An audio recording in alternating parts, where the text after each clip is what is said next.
My fiancée mocked my job in front of her friends. She smirked. Oh, he just works in a pathetic cubicle all day. They laughed, so I played along. This morning, she showed up at my office to apologize, only to find out I'd been promoted and moved across the country without her. There was a time I thought I had the perfect life. A quiet home, a bright daughter, a fiancé who said all the right things. Then I learned that the ugliest betrayals come dressed in silk and smiles. Her name was Clara.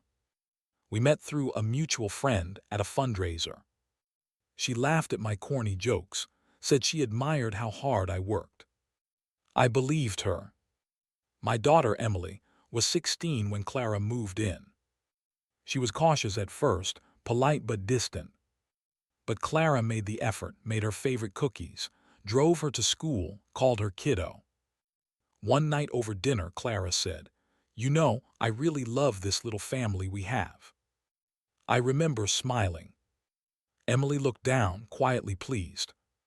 I didn't know then that this was the beginning of a performance. Emily came to me one night, hesitant. "Dad, Aunt Jules called me. She said Grandma not doing well." My sister, Jules, and I hadn't spoken much in years. But Emily stayed in touch here and there.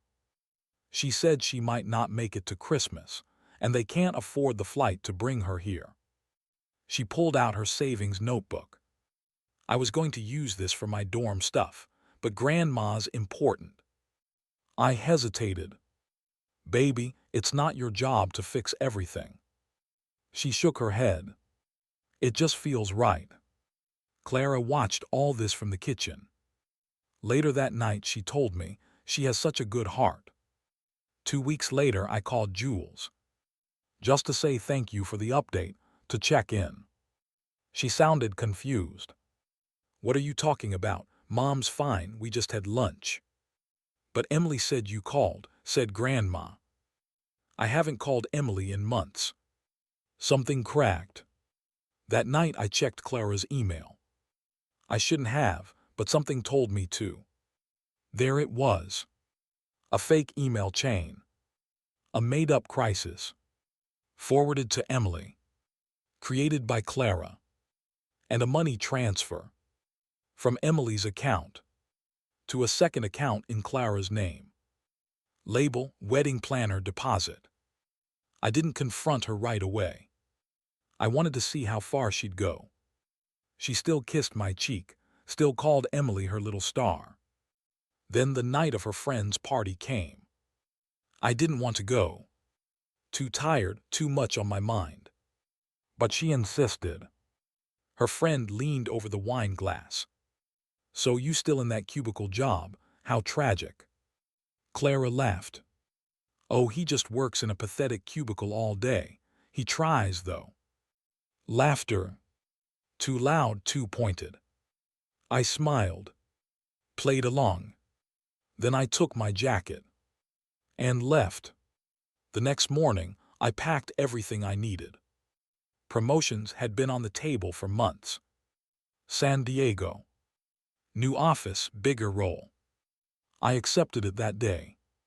Made arrangements for Emily. 2 days later, Clara showed up at my office. Flowers, a nervous smile.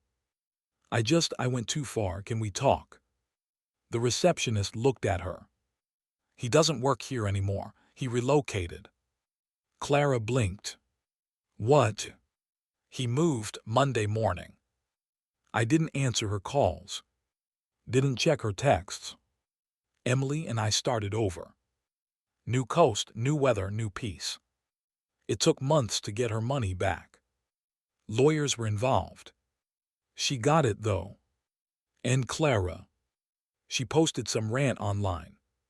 Publicly dumped by a coward. I said nothing.